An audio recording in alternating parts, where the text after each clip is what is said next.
ሪሌሽንሺፕ ልክ እንደ እጅ ነው፣ እንደ ቀኝና እንደ ግራ።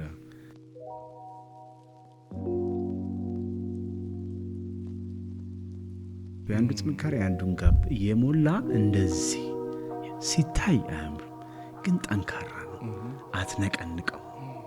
አንድ ሰው እንዴት ዝግጁ መሆን ይችላል ለትዳር? መልክህን ነው የፈለገችው? ቁመናህን ነው? ኪስህን ነው የፈለገችው? ወይስ ነገ ተጋግዘን ብናድግ የሚያሳድግ ሰው ነው፣ ስለዚህ ውስጡ ጠንካራ ነው ብላ ነው የፈለገችው? ትዳር መሰብሰቢያ ነው። ትዳር ምክንያት ነው።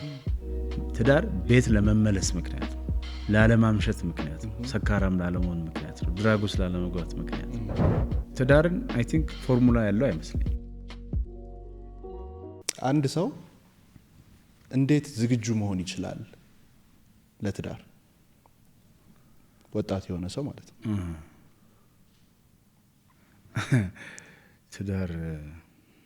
ትዳር አሁን በዚህ ዘመን ብዙ ፈተና ያለበት ተቋም ነው ብዬ ነው የማስበው። ብዙ ፈተና አለበት፣ ከኢኮኖሚ ፈተና እስከ ሶሻል ላይፍ ፈተና አለበት። ቤት መከራየት ከባድ ነው። ያው መቼም ባለትዳር ከሆንክ እናት ቤት ቁጭ ብለህ ባለትዳር አትሆንም። የግድ የራስ ቤት እንደው ወንድም መሆን ስላለ ያው ቢብሊካሊም ሮል አለን አይደለም? የራሳችን የቤቱ ራስ ለመሆን you should be the provider። ሴት ልጅ አትሰራም ማለት አይደለም። ነገር ግን ደግሞ አይ ቲንክ ሮላችንን ከለየን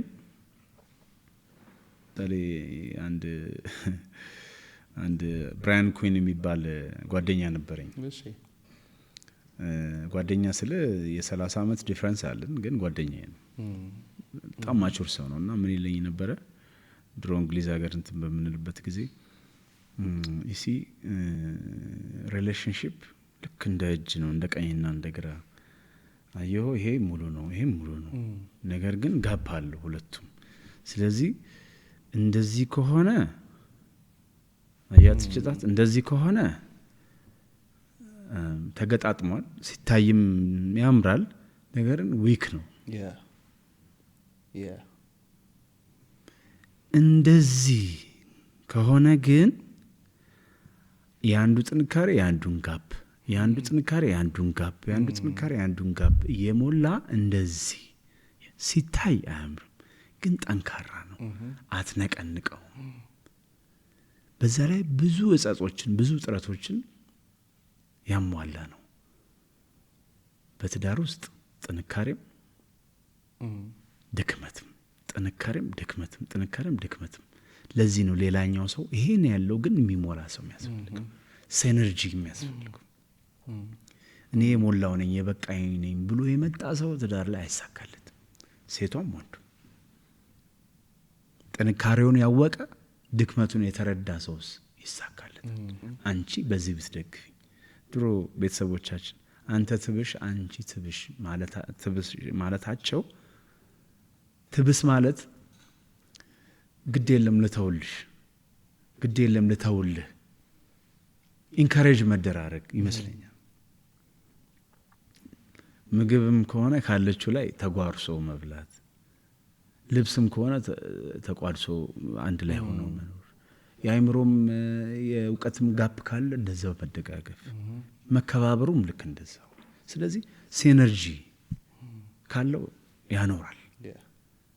አሁን ግን የወጣትነት ትዳር የሚመስለኝ ብልጭልጭ ነገር ስለሚበዛ ያው በዚህ በኩል ሀብታምም አለ ምንም አለ፣ ዲስትራክሽኑ ብዙ ነው። እንግዲህ አምላክም እንደሚለው እንግዲህ ዘመኑም እየተጠቃለለ ይመስለኛል። ትዳር ፈተናው በዝቷል፣ ከመቼውም ጊዜ በበለጠ። there are so many married single people ቤታቸው እንዳይፈርስ የሚፈልጉ ነገር ግን ያው ባለው ሁኔታ ምክንያት ፈተና የሚገጥማቸው። ሁላችንም ላይፍ ላይ ግን ፈተና አለ። ሁሉም ሰው አይደለም ታጠፋለህ ወይም ያጠፋ አጠገብህ አለ ወይም አለች፣ አንተም እንደዛው። ስለዚህ ትዳርን አይ ቲንክ ፎርሙላ ያለው አይመስለኝም። ለማንኛውም ልጅ ማሳደግም ልክ እንደዛው ፎርሙላ ያለው። ለዚህ ነው ልጅ ለማሳደግ ምክር ነው እንጂ መጽሐፍቶች ውስጥ የምታገኘው አንድ አይነት ፎርሙላ ቢኖር ኖሮማ ሁሉም ሰው የሆነ ነገር ላይ ይደርስ ነበር። እንደየቤቱ ሁኔታ፣ እንደ ወላጁ አኳኋን፣ ባህሪ፣ ስኬት፣ ውድቀት፣ ትሮማ ልጅ ማሳደግም እንደዛው የራሱ አይነት መልክና ከለር አለው። ትዳርም የራሱ ዲኤንኤ ነው ያለው። ያንተ ብቻ ሳይሆን የፓርትነርህ ዲኤንኤዋ ምንድን ነው? ዲኤንኤ ስልህ እንዳለ ያለፈችበት፣ ያደገችበት፣ የተማረችበት በህይወቷ አምቢሽኗ ምንድን ነው? እንዳንተ አይነት ወንድ ማግባት ነው? መልክህን ነው የፈለገችው? ቁመናህን ነው? ኪስህን ነው የፈለገችው? ወይስ ነገ ተጋግዘን ብናድግ የሚያሳድግ ሰው ነው፣ ስለዚህ ውስጡ ጠንካራ ነው ብላ ነው የፈለገች?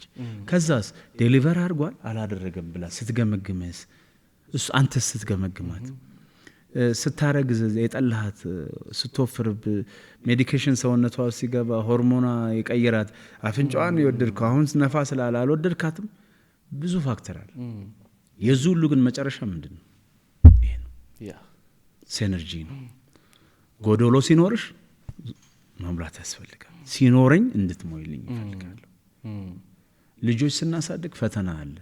እንደ ጎረቤት ሳይሆን እንደኛ እንድንኖር፣ ሲሳካልን ደስ እንደሚልሽ ሁሉ ስናጣም ደስ እንዲልሽ፣ ሲሳካልን ደስ ባይልሽም ኑሮን በዛ አይነት። ምክንያቱም እኔ ገጥሞኝ ስለሚያውቅ ነው። አንድ የሰማሁት ታሪክ፣ ልጁ በጣም ተሟሙቶ ተሯሩጦ ከድህነት ከክራይ ቤት ገዝቶ አስገባት ሚስትን። እሷም አብራት ሰርና ልጁ በጣም ብዙ ደረጃ ደረሰ። መጨረሻ ላይ አንድ ቀን ተጠራ። ምን ሆነሻል? ተቀይረሽብኛል፣ እኔም እኮ ላናግርሽ ነበር አለ። አይ ስፒድህ ደስ አላለኝም፣ በዚህ ከቀጠልክ ከእጄ ትወጣለህ ተባለ። ሞር ምን እየሆነ ነው? ፓወርፉል እየሆነ። ስለዚህ ይሄ ኮንቴን የማድረግ ፍላጎትም አለ። እንዳታመልጠኝ። ከፍቅር ብቻ አይደለም ይሄ፣ ፖሴሽን አለ። የሰው ልጅ ፍላጎት ነው። ባይዘው ኮንትሮል ማድረግ የሰው ልጅ ፍላጎት፣ ኔቸርን ተቆጣጠርናት ምናምን አለ አይደለም። የሰው ልጅ የስኬት መንገድ የራስ የግል ፍላጎት ከመጣ በኋላ ደግሞ ኑሮ ስትገባ ያለው ሁኔታ፣ አብረህ ስተኛ ያለው ሁኔታ፣ ስትነሳ ያለው ሁኔታ ብዙ ፋክተር አለውና ትዳር ዲኤንኤው አንድ ስላልሆነ ገብተህ በራስህ ግን ደግሞ የሚቻለውን ጥናት አድርጎ መግባት ነው። ከገባህ በኋላ ደግሞ በተቻለ መጠን መቆየት ያስፈልጋል። ስለዚህ ፎርሙላው አንድ ስላልሆነ ጨከን ብሎ መግባት ነው። እኔ ኢንካሬጅ ወጣቶች ትዳር ውስጥ እንዲገቡ ኢንካሬጅ አደርጋለሁ። ትዳር እንዲኖራቸው። ትዳር መሰብሰቢያ ነው። ትዳር ምክንያት ነው። ትዳር ቤት ለመመለስ ምክንያት ነው። ላለማምሸት ምክንያት ነው። ሰካራም ላለመሆን ምክንያት ነው። ድራጉስ ላለመግባት ምክንያት ነው። ወንጀለኛ ላለመሆን ምክንያት ነው። አጥፊ ላለመሆን ምክንያት ነው። ስኬት እንዲመጣ ምክንያት ነው። አምቢሽስ ለመሆን ምክንያት ነው። ስለዚህ ወጣቶች ተቻክሎ ሳይሆን ራይት በመሰላቸው ጊዜ ከወለም ዘለም ወደ ትዳር እንዲገቡ መክራለሁ።